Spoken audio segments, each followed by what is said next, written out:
Assalamualaikum warahmatullahi wabarakatuh. Alhamdulillah sore hari ini ketemu lagi bareng Taskip Ramadan dari Karisma Universitas Negeri Malang. Nah, alhamdulillah sore hari ini kita udah kedatangan tamu istimewa yang akan jadi narasumber kita. Masya Allah luar biasa ya. Nah, tanpa berlama-lama lagi kita akan perkenalan dulu nih. Perkenalkan, nama saya Mala Octavia sebagai Kepala Bidang Kemusliman Karisma tahun 2022. Nah, narasumber hebat, keren, istimewa kita di samping saya ini, monggo Ibu perkenalan. Baiklah, adik-adik, saya Bu Susi Santi, saya dosen biokimia di jurusan Kimia FKUM. Saat ini kebetulan mendapat amanah lebih untuk menjadi koordinator program studi S1 Bioteknologi. Kalian info sedikit, jadi S1 Prodi Bioteknologi ini S1 Prodi paling akhir ya, paling muda yang ada saat ini, Prodi ke-22 dari FKUM. Yang paling muda.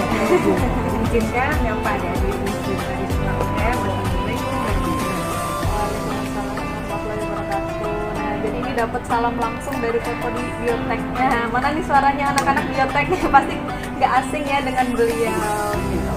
Nah, ngomongin soal ngobrol-ngobrol kita sore hari ini nih Bu, Taskip Ramadan itu adalah program dari Karisma yang bahas seputar bulan Ramadan, khususnya puasa. Mulai dari fikih, kemudian ada generasi milenial, kemudian kita juga akan bahas terkait dengan sains, apalagi kita ada di FMIPA. Nah, sore hari ini kesempatan saya berdiskusi dengan Ibu Enti terkait dengan sains. Pasti kaitannya puasa sama sains kok dihubung-hubungin gitu ya Bu ya. Nah, kalau sobat muslim sains puasa biasanya sore-sore ngabuburit kayak gini lagi nyiapin kolak, masak-masak nih, udah berbagai macam menu tuh disiapin di meja ya Bu ya. Atau biasanya kalau para mahasiswa di sepanjang jalan Surabaya tuh biasanya banyak banget jualan-jualan ya, ramai banget, ada banyak banget kudapan, tapi yang pasti pengen dibeli pertama kali yang manis-manis. Nah, jadi sore hari ini kita mau bahas berbuka dengan yang manis-manis.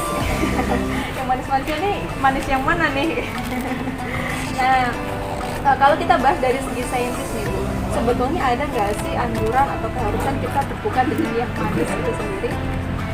Kalau dari sisi saintis sebenarnya gimana ya?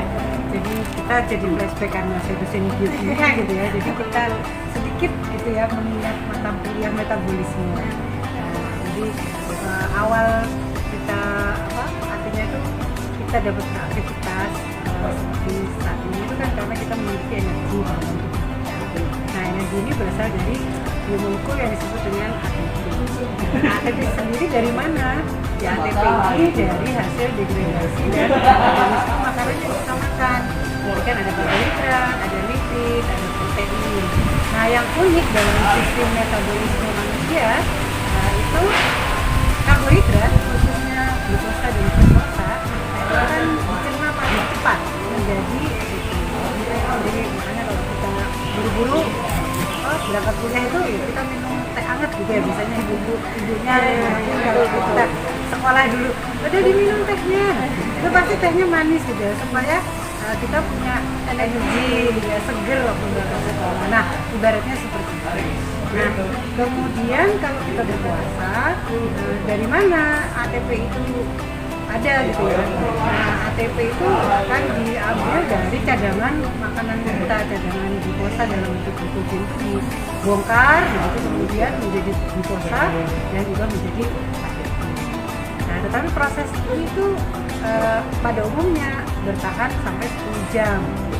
Setelah itu cadangan karbohidrat tadi, cadangan gula itu ya, dalam kondisi kalau kita berpuasa itu kita kan lebih dari 10 jam, 13 jam gitu ya. Nah, mungkin dia akan menggunakan sumber yang lain, misalnya lipid, tapi degradasi itu butuh ATP. Nah, kita kan semakin lemes, kita kan semakin lemes. Nah, mengapa kemudian ada anjuran, sebenarnya kan bukan hadis ya, tapi anjuran gitu ya, bahwa berbukanya dengan yang manis. Nah, itu secara konsep metabolisme juga benar, karena yang manis dalam konotasi di masyarakat kita itu kan gula ya, gula itu nah kalau dicerna dia menjadi glukosa. Nah, tadi seperti sampai tadi jadi langsung masuk ke dalam glikolisis gitu ya, siklus asam sitrat, oksidatif oksidatif. Sehingga kalau di gelas itu 1 mol glukosa menghasilkan berapa ATP? Ayo, kuis nih. Siapa yang bisa jawab? Jadi seperti itu kaitannya anjuran berbukalah dengan yang manis dengan sisi metabolisme. Jadi kalau kita berbuka dengan yang manis itu akan lebih cepat mengembalikan ATP kita ya Bu ya, biar lebih energik lagi tuh. Yang biasanya suara-suara udah halusinasi, udah pusing-pusing, udah energinya udah lemes banget gitu ya. Udah kalau di meja ada kolak tuh dilihat terus gitu. Jadi ayam udah enggak. Iya. Nah, kalau bicara soal yang manis-manis itu kan konotasinya bukan hanya gula ya Bu sebetulnya, banyak gitu. Nah, kalau di proses metabolisme sendiri, ada nggak sih manis tertentu nih yang diproses lebih cepat gitu? Iya, kalau dari metabolisme memang istilah berbuka dengan yang manis-manis itu agak kurang pas, karena manis dalam metabolisme itu yang disebut adalah glukosa dan glukosa tadi yang seperti dibilang tadi. Jadi dalam jalur glikolisis itu 2 gula ini yang bisa langsung diserap. Nah, sedangkan kalau kita makan karbohidrat yang lain, misalnya nasi, itu kan amino, dia harus didegradasi dulu. Nah, degradasi itu memerlukan ATP. Jadi kalau kita buka langsung nasi, nah itu ya bayangkan kita tidak ATP lagi. Harus 2 kali ATP lagi. ya. Jadi semakin lemes. Makanya ada anjuran kalau yang termasuk diriwayatkan di situ untuk segera berbuka. Nah, walaupun Nabi tidak menyebutkan harus berbuka dengan kurma, tapi karena beliau yang kita teladani, beliau kalau berbuka memakan kurma gitu. Itu cara itu bisa ya. Itu ada resepinya kenapa kok harus kurma. Betul. Jadi intinya memang berpuasa dengan glukosa. Kalau disebut yang manis itu banyak, pemanis buatan, semua pemanis buatan itu kan manis. Juga manis gitu. ya. Nah, tetapi dia tidak dikenali di dalam sistem metabolisme kita. Gitu. Jadi nggak bisa menghasilkan ATP justru ya Bu ya kalau Tidak. pemanis itu. Jadi dia hanya lewat saja. Jadi ada yang positif, ada yang tidak bagus ya untuk kesehatan, sehingga ada beberapa pemanis yang kemudian dilarang menggunakan. Nah, jadi ini juga informasi tambahan bagi sobat Nutrisi Saintis, bukan hanya sekedar kita mengkonsumsi yang manis ya, tapi betul-betul dipastikan manisnya itu manis yang alami, bukan pemanis-pemanis buatan yang justru cuma ngalir aja gitu, nggak ada nambah-nambah ATP-nya sama sekali di dalam tubuh kita. Tadi udah di spill sedikit nih sama Bu Evi. Kenapa sih Rasulullah kok makannya kurma? Kalau Rasulullah bilang itu kan kalau lagi buka puasa disegerakan, beliau makannya pakai rutop atau kurma basah. Kalau nggak ada kurma basah, beliau makannya pakai kurma kering. Kalau nggak ada dua-duanya, minum air putih. Nah, ada rahasia nggak sih Bu di balik kurma? Emang kurma ini apa di dalamnya kok sampai Rasulullah makan kurma? Iya, kalau ada browsing gitu ya, sebenarnya kan banyak ya komposisi dari kurma itu yang mengandung kebaikan, selain karbohidratnya gitu ya, terus ada vitaminnya, ada mineralnya. Tapi khusus untuk pada hari ini kita melihat dari karbohidratnya saja. Dari karbohidratnya itu 60% itu di dalam kurma itu adalah mengandung glukosa dan glukosa. Beda dengan buah misalnya, kalau buah itu kandungan utamanya adalah glukosa, glukosanya itu sedikit. Nah, tapi kalau kurma itu mereka punya glukosa dan glukosa. Nah, glukosa tadi langsung masuk ke glikolisis, sehingga itu paling cepat memberikan kadar ATP kita yang sebenarnya menjadi meningkat, dan efeknya ya kayaknya kalau kita ngantuk gitu ya, ini langsung pandangan kita menjadi tajam. Kayaknya pernah diriwayatkan gitu ya, bahwa dengan memakan kurma itu untuk mempercepat penglihatan terang kembali gitu. Jadi makin energi, yang tadinya hadu-hadu pas sore kemudian udah langsung melek gitu. Jadi emang kalau kita bicara soal kurma ini bukan hanya sekedar manis ya, tapi jenis yang manisnya, jenis manisnya itu adalah glukosa dan fruktosa yang dia paling cepat di metabolisme oleh tubuh kita. Jadi paling bisa menghasilkan ATP paling cepat lah dibandingkan dengan gula-gula atau yang manis-manis lainnya. Jadi teman-teman kalau mau buka puasa sama yang manis-manis bisa disiapin kurmanya dulu. Kalau nggak ada yang lain. Yang lain itu apa kira-kira? Ayo. Ayo. Apa nih? Kira apa? Bisa? Tuh. Iya. Boleh yang lain kayak bola, kita Nah. bisa. Bola pun ya tanpa santan. Karena Karena santan itu ada kolesterolnya dan lain sebagainya tuh Nah, salah saya santan itu bukan kolesterol. nggak salah ya Bu. Jangan santan ternyata bukan kolesterol. Kalau gitu apa Bu? Santan itu kan protein dan lemak. Tapi lemaknya di sini bukan kolesterol karena kalau dari tumbuhan itu tidak mengandung kolesterol, dia mengandung ketosterol. Itu berbeda. Gitu. Tapi dia mengandung lemak. Nah, tadi kan mimiknya kita itu lebih mencerna karbohidrat. Jadi kalau kita memakan mengandung protein dan lipid itu untuk di metabolisme dia membutuhkan energi yang banyak. Jadi nanti tambah lemes. Pengen Terus rasanya jadi ngantuk. nggak jadi tarawih nanti Bu.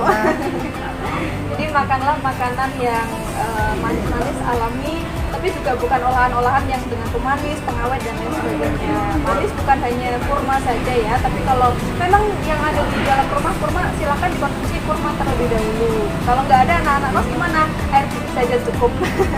Air gula jadi. boleh. Jadi tips ya air gula kalau nggak ada kurma. Masa teh juga nggak ada di katanya. Masya Allah. Ini jadi ke-spill nih. Masa teh nggak ada nih. Nah, buat yang terakhir nih Bu, ada nggak pesan, nasihat, atau tips buat sobat muslim servis yang lagi nyiapin buka puasa sore hari ini? Apa ya? Kalau hubungan dengan kajian ini gitu ya. Jadi ya memang oke, dalam periwayatan itu kan tidak disebutkan bahwa kita harus berbuka dengan kurma gitu ya, tapi dengan yang manis saja. Nah, sehingga dari itu ya tidak harus kurma gitu yang disebutkan tadi. Tergantung kearifan lokal kita itu makanan manis yang mengandung glukosa dan fruktosa di sekitar kita itu apa. Makanya kita dulu sering cola gitu ya. Cuman ada sedikit yang agak nggak pas. Jadi kalau cola itu ya yang tanpa santan, terus santannya sedikit aja. Lebih baik mungkin buah gitu ya. Buah atau ya minimal kalau saya tuh teh anget gitu ya dengan air putih lah. Setidaknya air gula. Air gula ya? Iya. Sobat muslim servis siapin air gula minimal. Langsung segera pulih kadar ATP-nya, segera melaksanakan sholat maghrib. Nah, setelah itu baru kondisi ATP cukup stabil, baru kita makan yang berat, sehingga terawihnya tidak ngantuk karena sudah ada cadangan ATP tadi, kita takjil tadi. Jadi pada saat mencerna makanan berat, nah itu tubuh kita tidak terpaksa menghasilkan ATP dulu, tapi sudah ada dari takjil tadi. Nah, jadi tips juga buat sobat muslim saintis, jangan langsung makan makanan yang berat ketika berbuka puasa. Kasihan tubuh kita, udah seharian ATP-nya mau habis, terus disuruh kerja lagi ketika kita mengonsumsi makanan yang berat. Lebih baik camilan dulu ya, kayak tadi makanan yang manis yang sederhana dulu, yang ringan-ringan dulu. Habis itu salat maghrib, baru setelah salat maghrib kita makan nasi, gitu, makan sayur. Nah, insya Allah itu yang bisa kami sampaikan sore hari ini. Semoga bermanfaat, menambah informasi dan juga bisa menambah wawasan sobat muslim saintis dimanapun berada. Semoga bisa juga jadi bahan-bahan kuliah nih Bu. Bahan ujian nih. Kan sudah pasti ada di dalam mata kuliah metabolisme. Pasti ketemu dengan materi. Ya, jadi sobat muslim saintis jangan lupa terus update informasi terbaru terkait dengan Tasbih Ramadan di channel YouTube-nya Karisma. Simak terus mulai dari Ramadan Day pertama sampai Ramadan Day terakhir. Kira-kira ada informasi apa aja nih menarik lainnya. Insya Allah sore hari ini kita cukupkan sampai sini. Saya mewakili Ibu Evi, mewakili segenap kru yang bertugas, pamit undur diri. Wassalamualaikum warahmatullahi wabarakatuh.